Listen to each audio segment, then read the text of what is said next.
Hey everybody, welcome to today's live stream. We are previewing CES today, or at least our coverage of CES. There is a lot of coverage of CES that goes on, and we appreciate you hanging out with us for some of that. So, welcome in today. Now, if you are watching this a little bit later, just know that I am going to keep this live stream pretty short. Compared to some others. Sometimes I go 30, 45, 60 minutes on these live streams. Today's going to be a little bit shorter.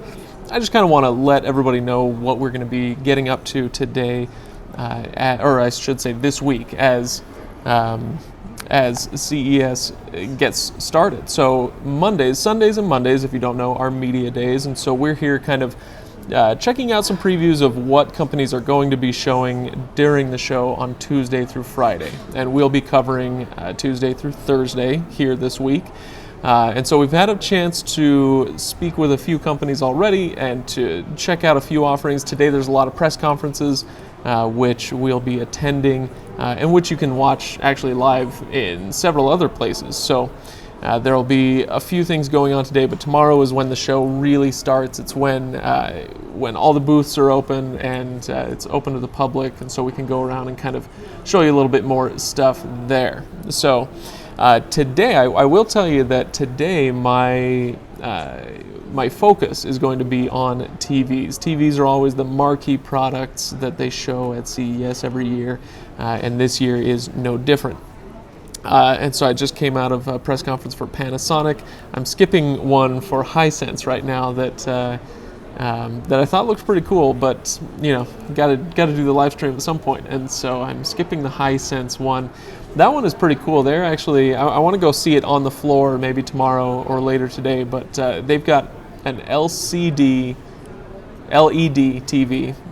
Hang on, got to get this right. It's an LCD TV that acts like an OLED TV, and they do it by having two screens placed front to back, and one of them is a monochrome and one of them is your color screen, and it allows them to give you deeper blacks and brighter brights. So it looks pretty cool. Stuff like that. That's what I'm going to be looking for is cool products that, you know, maybe you care, maybe you don't about how it works, but what matters is that it does work and it makes your viewing experience better, or in some of the other cases, like when we get to the smart home stuff, it's going to be stuff that makes your life easier, stuff that makes your life simpler or more connected or whatever. That's what CES is all about, at least for us, and that's what we're going to be looking at and concentrating on. So today I'll be learning all I can about the TVs that are going to be on offer, and then we'll kind of shift over to some other stuff. So expect a lot of videos coming out both on that subject and some others as well. Anyway, let me get to, there were a few other things I wanted to mention. We got to talk to a lot of these companies last night at CES Unveiled, mostly press conferences today. One press conference that isn't today, it's actually on Wednesday morning, that I'm looking forward to quite a lot, and I hope that you will stick around for our coverage of this one, is Quibi. So we talk about streaming services a lot on Reviews.org, and you may or may not have heard of Quibi, which is the new streaming service from Jeffrey Katzenberg. If you don't know who that is, it doesn't really matter right now, but Quibi is going to be a streaming service with videos, whatever, and it's not going to be the regular traditional TV or movie format that we're used to on even the new streaming services. So, you know, when you look at something like the newfangled stuff on Apple TV Plus or Disney Plus, it's new and exciting and all of that stuff, but it's still basically just TV and movies, right? It lasts a half hour or an hour, and nobody's really shaken up that time frame yet, and that's what Quibi's going to try to do. So I'm excited to see what they'll announce on Wednesday morning, and I will bring you that as soon as possible right after that. Backyard Boys wants to know any news on satellite internet. We'll be looking for that as well. I don't anticipate a lot yet. With satellite internet, they are all these companies. There's I know of 5 that may be debuting new satellite internet products in the next few years in the U.S. But they do their own press conferences. Not everybody uses CES for big announcements, and I don't anticipate that there will be a lot of big announcements with satellite internet for us to get to this week. I could be wrong. I'm happy to be proven wrong, and we will be on the lookout for anything with that. But as of right now, it's not going to be a focus this week. But if I find it, I'll make a video and I'll post it for you. So how's that? Okay, so let me figure out. I'm just going to pull up my calendar here and look at some other things that we have coming up. We are going to, like I said, we're going to be concentrating a lot, not just on TVs and whatnot, but smart home stuff is going to be big for us, especially on Wednesday. That's going to be a big Wednesday activity. We're going to be tomorrow. I'll do another live stream at about the same time, maybe a little bit earlier, but about the same time that you can watch there as well. Okay, so tomorrow. Oh, yeah, that's right. So going to be a panel discussion tomorrow morning on smart home platforms. And I'm interested to see if there's anything new that might come out of something like that. And then I'm speaking with a company that created a universal remote for an Amazon Fire TV remote or a Roku remote, and be interested to see if they've come up with something that's actually worthwhile, because I've been pretty disappointed in the universal remotes that we've seen in the last few years. So I'm always excited when somebody comes up with something new to see if it's any good.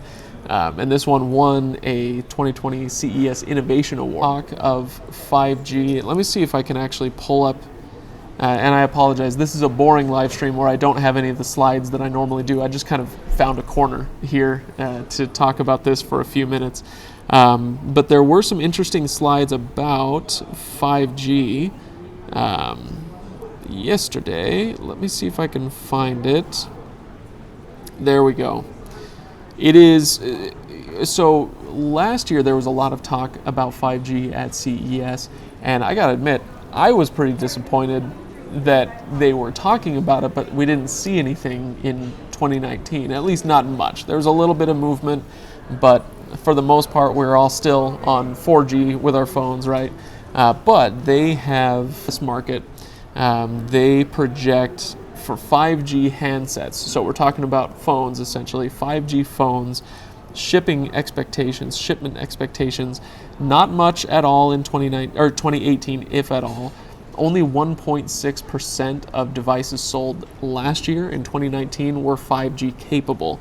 And then this year in 2020, they expect that to jump, in millions of units, 1.6 million units, but they expect that to jump to 20 million units in 2020. So a 20x jump, but that's still a pretty small share of the market. Let me see if I can show you this. Okay, there we go.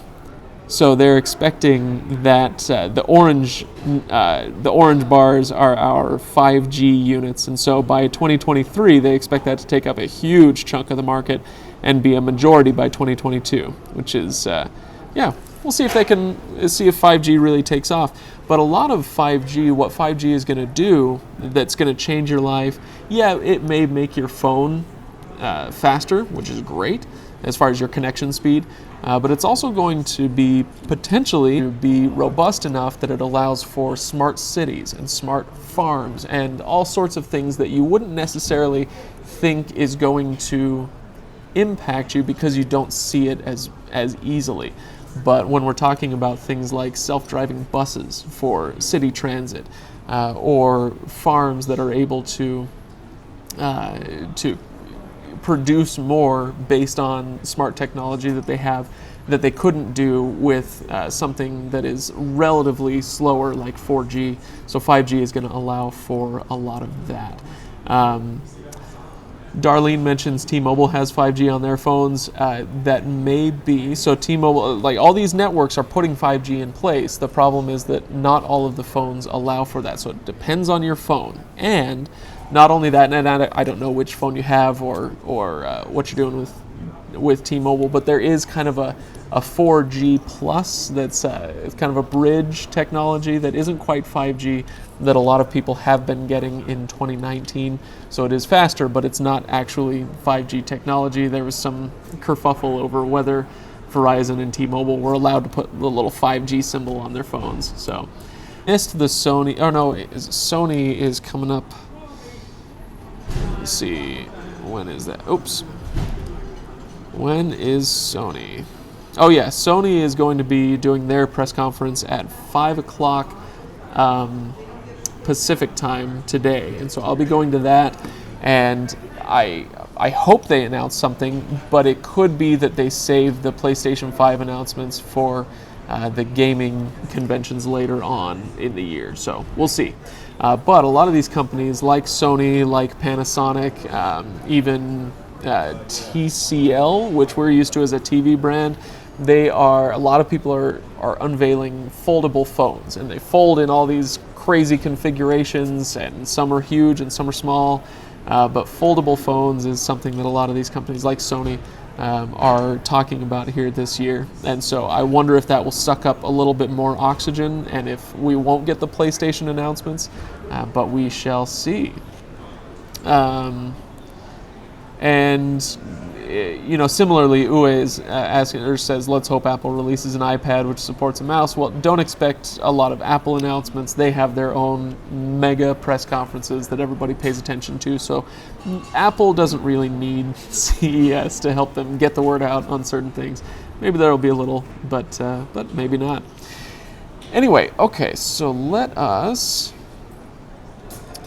take a little break here. So what I'm going to do, like I said, this is a shorter live stream today than some of the previous ones that we've been used to, because I got to go get to some other press conferences and meet up with my team and produce some more videos for you guys. So if you have any other questions, leave them in the comments of this video later on. I may not see them if they're in the live chat later, but once this video is posted, you can put them in the comments and I'll go check out your questions there as well.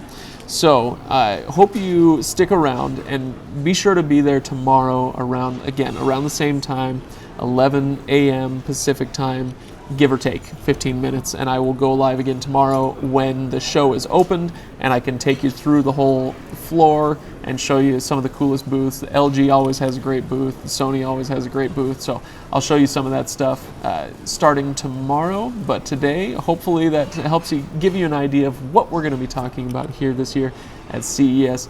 Thank you so much, everybody, for joining me, and I'll be here all week, literally.